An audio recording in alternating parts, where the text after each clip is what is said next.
안녕하세요. 뜨는 아침 묵상 배용 목사입니다. 오늘은 시편 22편 2절, 3절 말씀입니다.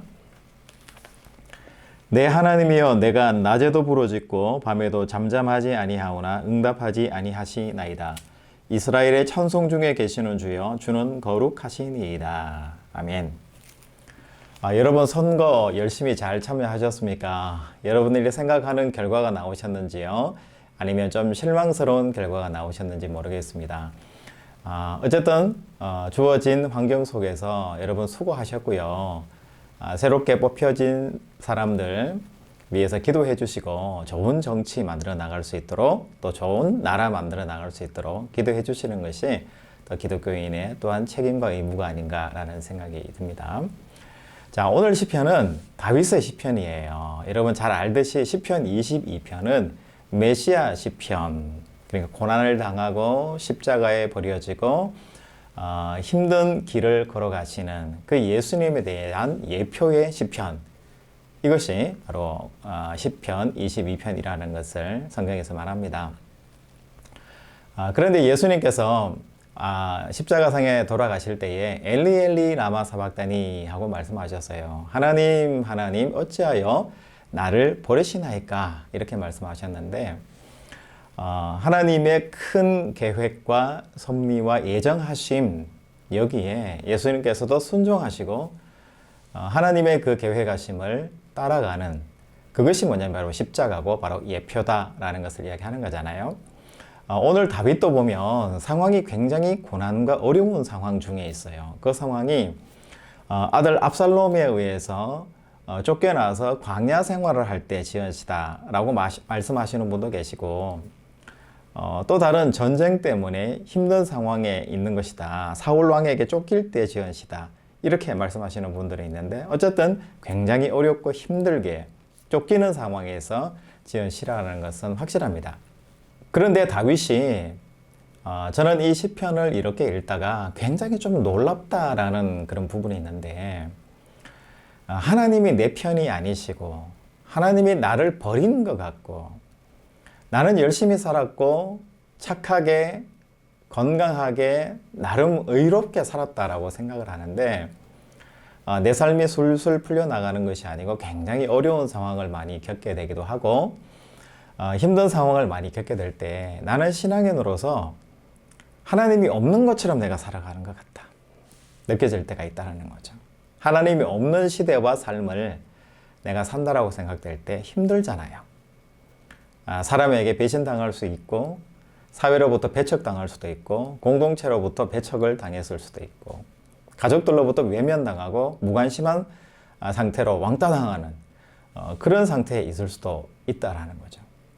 그런데 이 다윗은 전쟁 중에 아들이었던 그것이 자기의 장인인 사울 왕이었던 누구였던지 간에 그 쫓기는 상황에 대해서 우리 3절에 보면 이렇게 다윗이 결정하고 자기의 마음 상태를 말해요. 그 3절이 뭐냐면, 이스라엘의 찬송 중에 계시는 주여, 주는 거룩하시나이다. 여기에 나오는 찬송이라는 단어가 다윗의 마음을 대표하고 있어요. 뭐냐면 다윗이 고민하고 갈등하고 굉장히 힘든 상황, 하나님이 없는 것 같은 그런 상황에 직면해 있다는 게 맞는데, 다윗이 찬송하기로 결단한 거예요. 내가 신앙인의 입장에서 찬송할 수밖에 없다라는 것을 결정하고 결단하고 다윗이 지금 살아가고 있다라는 것을 알 수 있습니다. 하나님이 안 계신 것 같고 내가 더 이상 하나님과의 어떤 관계가 깨지고 싶을 정도로 힘든 그런 상황이 있을 때 다윗은 찬송을 선택한 거예요. 여러분, 이 찬송이라는 것은 뭐냐면 어떤 고난과 어려움에 대해서 계속 신세 한탄하고 내가 왜 이런 걸 겪어야 되지? 내가 뭘 잘못했다고? 라는 이런 비방과 비난과 하나님을 원망하는 것에서 완전히 스탑하는 거예요. 이 찬송의 의미라는 것이 바로 그런 의미를 가지고 있는 거예요. 스탑하고 하나님의 방향이 뭔지, 하나님의 예정하심 섭리가 뭔지를 생각하기 시작하는 것. 이게 뭐냐면 찬송이라는 거예요. 나의 욕심과 나의 개인적인 탐욕과 나의 어떤 이기적인 생각, 개인적인 생각들을 멈추고 하나님이 나에게 뭐라고 말씀하시고 하나님이 어떤 길을 인도하시는가를 바라보는 것. 이게 뭐냐면 바로 찬송이라는 거죠. 또 한 가지는 주어진 상황에 대해서 내가 회피하지 않고 직면하기로 결단하는 거예요. 이 찬송이라는 것은 다른 말로 하면 직면하겠다라는 말이에요. 그 이유는 하나님께서는 선한 분이시고 얼마든지 나에게 이 일을 통해서 나를 자라나게 하시기 때문에 하나님에서 내가 믿는 확신을 내 속에서 가지고 있고 그래서 나는 이 모든 문제에 대해서 하나님이 내게 주신 걸로 생각하고 직면하면서 정면 돌파하겠다라고 말하는 거예요.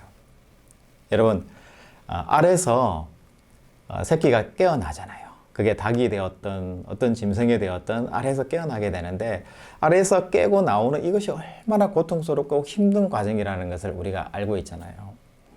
우리가 다 세상에 태어날 때도 어머니의 뱃속에서부터 태어났는데 그 산고의 고통을 통해서 우리가 죽을 것 같은 두려움을 통해서 이 세상에 던져지고 태어나게 된 거잖아요. 그렇듯이 우리 삶에 대해서 우리는 직면하고 그렇게 했을 때 그 다음에 우리에게 얻어지는 게 뭐냐면 바로 생명이라는 것을 이야기하잖아요. 알에서 깨어났을 때 생명이 태어나는 것이고요. 산고의 고통과 어려움을 겪어야지 그 다음에 새로운 생명으로 태어난다라는 것. 여러분 이것이 우리 삶의 진리라는 걸 여러분 알고 계시잖아요. 그래서 여러분 내게 고난이 있고 어려움이 있다 그럴 때 이게 정말 힘든 거거든요. 너무너무 힘든 거고 저도 목회 생활을 할 때 정말 힘든 머리가 다 빠질 것 같은 너무너무 힘든 얼굴이 수척해지고 살이 빠지고 먹을 거 같지도 않은 너무 힘든 그런 상황들을 겪어봤지만 결국은 하나님은 우리를 선한 곳으로 나를 새로운 단계로 올려놓으시기 위해서 사용하는 방법이 바로 고난이라는 툴, 방법이라는 것을 여러분 기억하셔서 고난은 내게 주는 유익이 반드시 있다라는 확신을 가지시고 하나님을 믿으시고 이 고난에 대해서 정면 돌파하시고 직면하시는 여러분들의 삶이 되시길 바랍니다. 여러분 어제 선거 결과를 이렇게 방송을 보다가 저도 밤에 이렇게 결과만 조금 보고 이렇게 잠이 들었는데 끝까지 보지는 못했습니다. 그런데 여러분 아시듯이 조국이라는 그분이 이제 뭐 기호 이런 이야기는 제가 하고 싶지 않고 나왔잖아요. 제가 이분을 두둔한다 안 한다의 문제가 아니고 그분의 인생을 제가 한번 바라보게 되는 거예요. 정말 그 삶의 자리에서 모든 사람으로부터 지탄과 비난, 오랜 재판의 이 과정들을 거쳐서 정말 힘든 과정을 겪어오고 자기 아내는 구속이 되고 자기 자녀들은 막 의사라는 그 직업을 내려놓아야 되고 고졸이 되어버리는 그러면서 어쩌면 감옥을 또 가야 될지도 모르는 그런 정말 너무나 인생에서 한 가정이 정말 쉽게 이야기하면 망해버리는 그런 어려운 상황 중에서 자기의 주어진 이 여건을 어떻게 돌파하고 해 나갈까 직면하기로 하고 정면으로 저항하기로 하고 도전하기로 하고 선거에 나오신 분이시잖아요. 다행히 좋은 선한 결과를 얻으셔서 저도 참 감사하고 기쁘다라는 생각이 드는데 여러분 우리 삶도 그런 것 같아요. 죽을 것 같이 힘들고 너무 괴롭고 힘들고 답답하고 이건 정말 아닌 것 같지 않나? 하나님이 안 계신 것 같지 않나? 하나님이 계시다면 어떻게 이런 일이 일어날 수 있어? 라고 말하고 싶은 정말 답답한 그런 상황과 과정에 있다 할지라도 여러분 다윗과 같이 하나님을 믿으세요. 하나님을 기대하세요. 하나님을 소망해 보시기 바라요.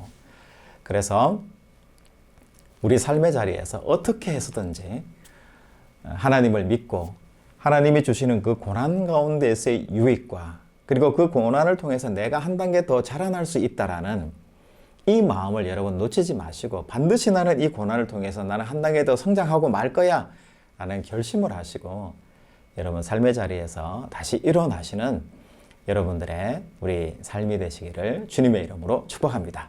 여러분 내일 또 뵙겠습니다. 샬롬.